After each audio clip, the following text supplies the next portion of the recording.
এইটা বেশ অনেক দিন আগের ভিডিও। আমরা গিয়েছিলাম হচ্ছে বাগেরহাট খান জাহান আলী মাজারে। আর সেই দিন ফ্রাইডে হওয়াতে মাজারে অনেক দর্শনার্থীর ভিড় ছিল, চারিদিকে ছিল অনেক মানুষের ভিড়। আর আমিও এখানে প্রথম গেছিলাম। আর সামনের এইটাই হচ্ছে সেই ঐতিহাসিক খান জাহান আলী দিঘি। এই দিঘিতেই শুনেছি দুইটা কালা পাহাড় আর ধলা পাহাড় নামক কুমির ছিল। এখনো কুমির আছে, কিন্তু আমরা এখানে এসে কোনো কুমিরের দেখা পাইনি। মাজারের দিঘির পাড়টা সামনের থেকে পুরোটাই বাঁধানো ছিল, দিঘির পাড়ে বিশ্রাম নেওয়ার জন্য অথবা দিঘির সৌন্দর্য উপভোগ করার জন্য। কিছু সুন্দর সুন্দর বসার জায়গাও ছিল, কিন্তু এত মানুষের ভিড়ে সেরকম কিছু বোঝাই যাচ্ছিল না। দিঘির পাড়ে না অনেক বাতাস ছিল, কিন্তু সেদিন অনেক গরম থাকায় দিঘির পানিটা না অনেকটাই গরম ছিল। পানির সামনে গিয়ে দাঁড়ালে বাতাসের সাথে সেই গরম ভাবটা উঠছিল।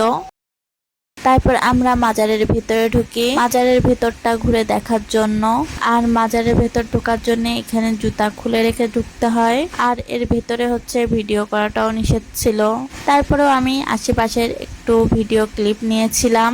ভেতরে হচ্ছে মহিলা মানুষদের যাওয়া নিষেধ ছিল, তাই আমি চারিপাশে ঘুরে দেখলাম।